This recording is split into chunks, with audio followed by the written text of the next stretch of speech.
had a certain something. Nicky would talk about it all the time. I'm going to be a rock star. I'm going to be somebody. Tommy would play the drums 24 hours a day, 7 days a week. When he got on his drum set, it was like electricity. When Vince was on stage, he was a very different person. The girls loved him. Mick didn't have a dime to his name, but once I heard him play, it was turn out the lights. This guy's just got it. They chased one goal relentlessly. They wanted to be the biggest band in the world, and they knew they could do it. Through struggles. Nicky just could not keep a beat. He wasn't a musician. They had no food. They were just living off of whoever will help them out at the time.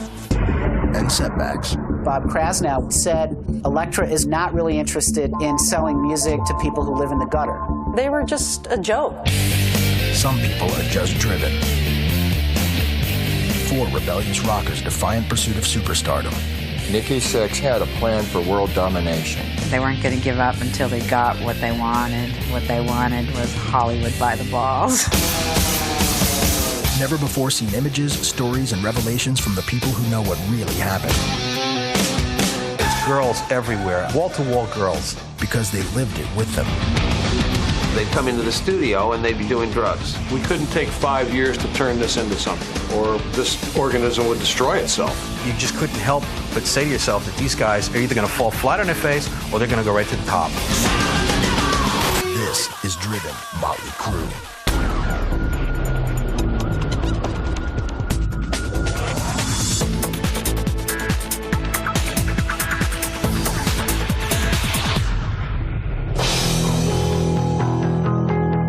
Frank Ferrano was born December 11th, 1958. We call him Nicky now.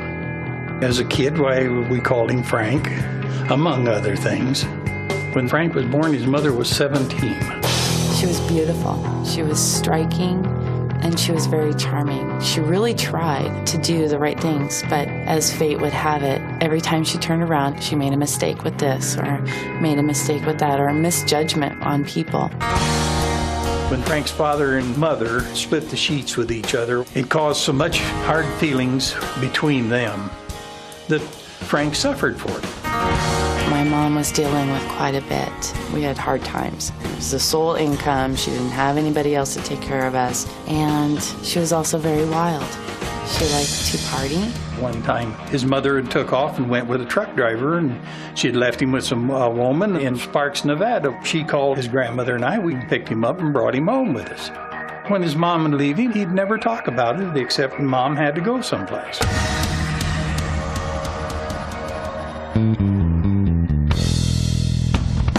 We lived in El Paso. We spent at least a year together there with my grandfather and my grandmother and my mom. We had a hog ranch down in Texas. When Frank was a little boy, he had to fight his way through school. The big kids would grab him and take his money, and one time he loaded a lunchbox full of rock, and when the kid come up after him, Frank just hauled off and batted him with it, and no more problem from then on. We let him get independent for himself. It's the only thing I could do. My mom and I moved to Seattle when I was probably about 3. Because of my mom's wildness, my grandparents felt that it was best if they took Frank and raised him, at least for a little while. Frank was kind of brought up like a gypsy because I moved from job to job for a while. And we had the kid with us down in Texas, New Mexico, Lake Tahoe, and Jerome, Idaho. It was a hard life on him. He got sick of being told what to do. Frank was having trouble in school a little bit, and it upset me. I think a lot of Frank's attitude came from being kind of exported. Frank come to the conclusion that small town was too small. He decided that he'd go back and live with his mother. So his grandmother sent him to Seattle. Frank came to Roosevelt High School in 10th grade. When I first met him, he was hitting on my girlfriend. He was a Peter Frampton lookalike. He had a long shag haircut. He was really hot. He had like a sandy brown skin and he was real tan, and he had these eyes that were just captivating. He looked like a rocker kind of guy. It was fairly obvious that we were the rock and rollers, and I think he really clicked on that. We had long hair and we dressed pretty flashy. We were really into a lot of glamour rock. Alice Cooper, David Bowie. We were the loudest, hardest rocking band in high school. I invited him to the house after school to hear the band practice. We had a stage set up in my basement, and we would actually get all dressed up with the satin shirts, and we would walk out there under the lights like it was, the big concert. As soon as he saw us play, light bulbs went off in his head. Frank didn't play a note, but he really had the drive. He bugged Rick, show me how to play. I started teaching him some things. Somehow or another, I gave him the impression that if he could just get a bass, he could be in the band. One day, Frank walks in a music store down in the University District with an empty guitar case. And asked for an application. When the guy turned around and went to the back room, Frank very calmly just opened up the guitar case, sticks the guitar in there, closes the case, and then waits. Instead of running out the store, he just stands there. And this person goes back, gives him the application, he says, thanks, no problem. He comes to the door, and he's all flushed, and he's breathing hard, and look what I got.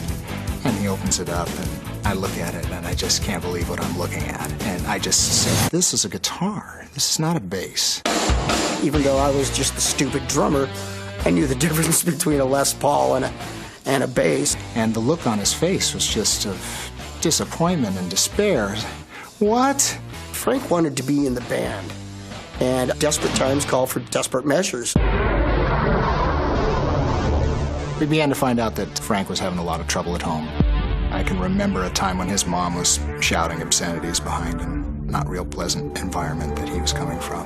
I know he was having fights with his mom quite a bit. Frank seemed to think that his mom hated him. He was in those teenage years, growing up and discovering himself. You could tell he was just kind of agitated a lot. He started to do some drugs.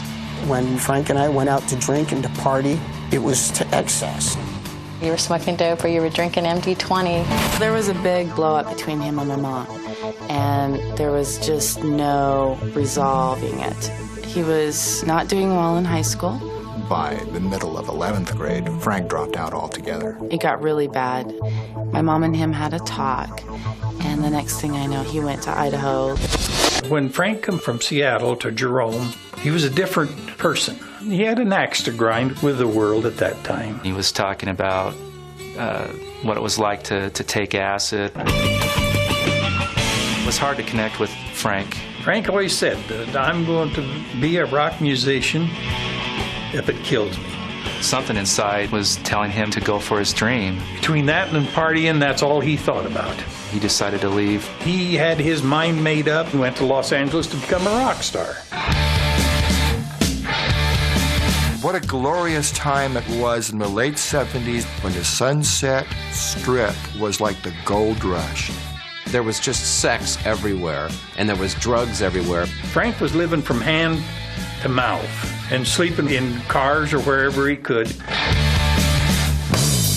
We called him up, and I'm like, hey, Fag, how the hell are you doing, man? What the hell's going on? And he stopped, and he goes, Sam, I'm only going to tell you this once. Frank Farana is dead. I don't want to be called that. Don't call me that anymore. My name is Nikki Sixx now. He was adamant. I am not Frank Farana.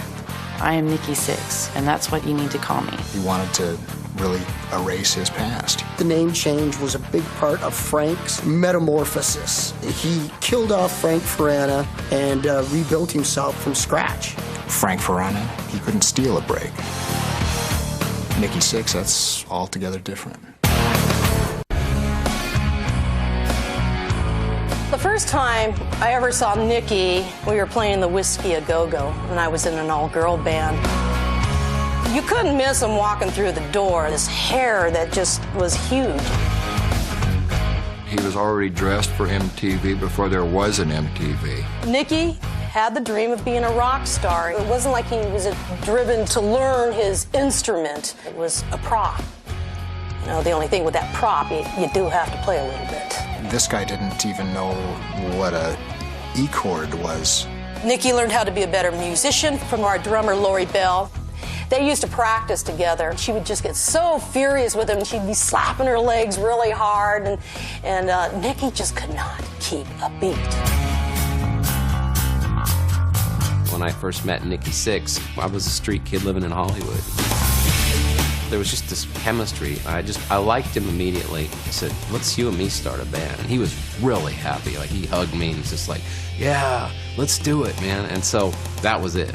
London was fronted by Nigel Benjamin, the former lead singer of the very last incarnation of Motley Crue. Nikki Sixx was the bass player and in many ways the architect of the whole London theme. We were going to try to perpetuate the classic glitter rock of 74, 75, kind of glitzy, glam, ambisexual, whatever you want to call it.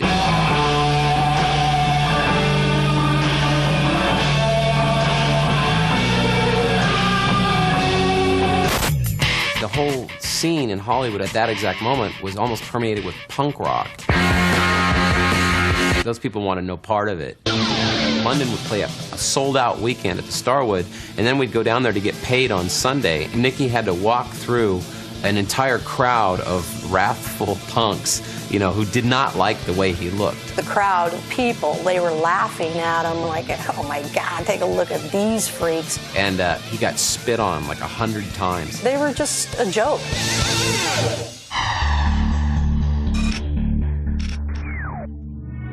We'd play shows, and Nigel would come backstage and go, that guy sucks, he can't play, I want him out of the band. Nikki was not a strong musician. Nikki was all over the place. There was just a lot of turmoil within that group. Nigel had an extremely huge ego. He goes, it's Nikki or me. And I said, no way, Nikki's not going anywhere. Nigel Benjamin quit the band. The magic was gone. Nikki said, I want something bigger, I want to shock people. I want to get out there and I want to be known. One day I'm sitting with Nikki, we're out in my car, and Nikki started crying. And I go, what's the matter? And he goes, this makes me sad to think about it. He was, hold on a second. He started crying because he was quitting the band, and I didn't know that, you know.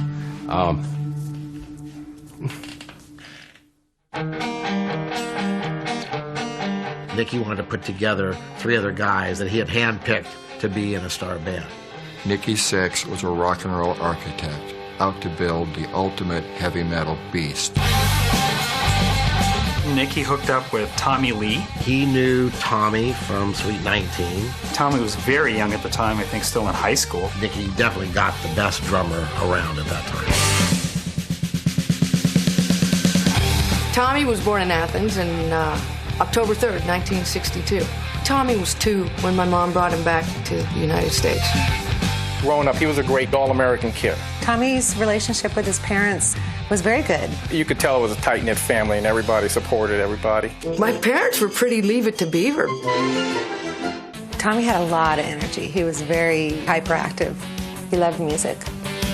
Tommy was banging on the stuff in the kitchen. He was playing on the walls. My father bought him a drum set for Christmas from Sears. And the front was all psychedelic, and there was a light inside the kick drum that blinked on and off, and he just thought that was the coolest thing alive. I remember when Tommy first got into ballet and tap class. Tommy had to come with me to class. Instead of him just sitting and watching the whole time, my mom was like, while you're here, you might as well try it, right? So he kind of got into it. They used to call him the 2x4 because he was like really stiff, you know? I remember one time coming over to his house and he's in a pair of tights. And I'm like, Tom, why are you wearing the tights? If I was ever mad at him or something, I'd go right in the middle of the street and I'd just go, hey, Tommy, it's time for ballet.